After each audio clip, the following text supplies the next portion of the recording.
As I mentioned, we're going to do something a little bit different this morning. We're going to have the first of an element called a teach-in, where we combine learning with worship right here in the worship service. So those of you in the sanctuary may have noticed that there are tables set up all around this space. And on these tables, there are the different words that reference our newly articulated values from the draft of the Article 2. Article 2 of our bylaws in the Unitarian Universalist Association is our identity statement.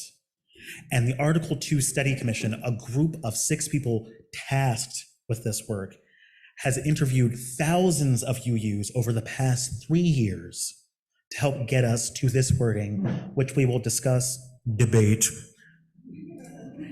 in just a few months. So all around this space, you are free to go to any table you would like, but there should be one conveniently located either right in front of you or to your side.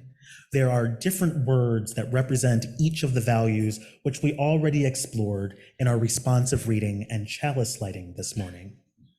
Up here at the children's table, while it is here so that there's a table at children's height, all are invited to this table as well. They have generosity. Right over here, we've got justice. We've got interdependence right over here. All the way in the back, Matt, which word do we have back there? We've got transformation right at the back. And then we have pluralism on the side. Those of you online, I'm going to work with you. I'm going to open up a whiteboard where you can explore equity. At the end of our time, we're going to spend about 25 minutes doing this. We're going to come up front and do a ritual where we put all of these words together to keep love at the center. So whenever you are ready, you may rise or move to a place that is comfortable for you. You can take your chair with you. That's why they're tables. And spend some time reflecting on our shared values. All right, let's take a look at what we created here together. Wonderful work. I need to do more creative exercises. You are really good at this. I love all the colors that we use, the intention that we put into all of this. I saw so many of you just really grounded in the work of sharing. And of course, all this time, we kept love at the center. And so it's funny when we think about it. You noticed in our responsive reading, you noticed in our story this morning, we don't define love. There are many reasons for this. Love is another name of the divine. Love is best experienced rather than deeply, deeply analyzed. Many different cultures have had many different words, just as we have so many words for rain here. We have many understandings of love across time and across space. And so it is interesting that our revised Article 2 gives us something. They were directed to keep love at the center, but never give us one definition, telling us instead that all of these values of justice, pluralism, transformation, interdependence, generosity, and equity, which you see up on the screens. We get that up on the screens, Ian. All of these things are components of love. We see on our justice column that our group came up with, justice is around and is at the center of First Unitarian Church of Honolulu, impacting the world around us.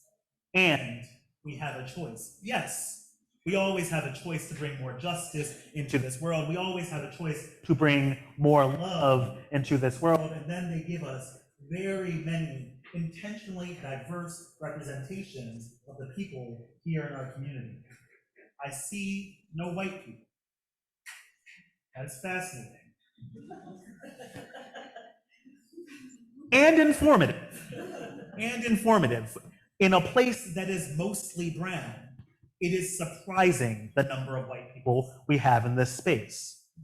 What does keeping love at the center, how do we keep love at the center that allows us to grow from the margins instead of continuing to be sanctuaries for the folks who are already here?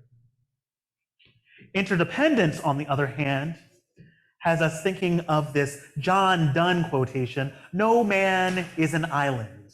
No man is an island." We might amend that today to say no person is an island. Obviously, we are not independent beings in the ways that we truly understand ourselves. We have agency.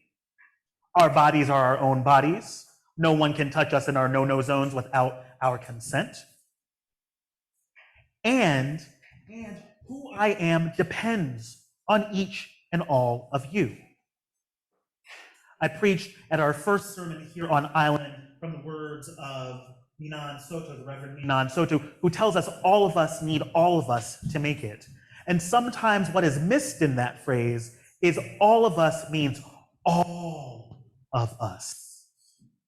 All of us need us in our entirety, each and every one of us, to be in the community that allows for us to impact the world with choice and justice.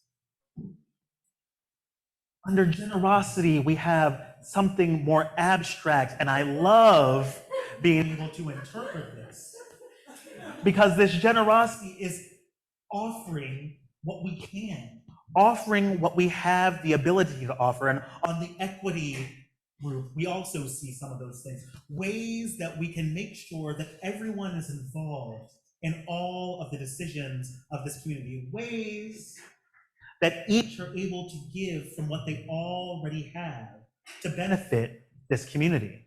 So when we are generous, we are also thinking about ways that we can share in equitable ways. We understand that the difference between equality and equity is equality is where everyone gets the same thing, and equity is where everyone gets what they need. That's fairness. Again, another way of understanding justice. Is it making sense how these weave together?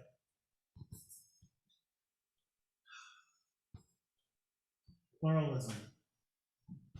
Pluralism, I saw over there, means that we are all speaking the same language. And so many languages do we speak. We speak different spiritual languages, languages that come with spiritual and emotional trauma sometimes, languages that come with spiritual and emotional liberation, which is different from freedom. Freedom means I get out there. Liberation means we all get free together. And transformation, understanding that we are always open to what's going on now.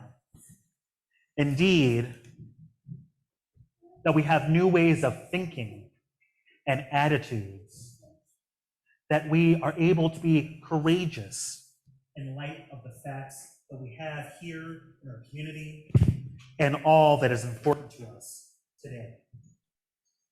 All of these are our values. All of these are important to us as we keep love at the center. Love, that power that connects each to all. Love, that name of the divine, which lives inside each of us long before we understand the connection we already have. For these and so many other things, we are grateful for this articulation of our values.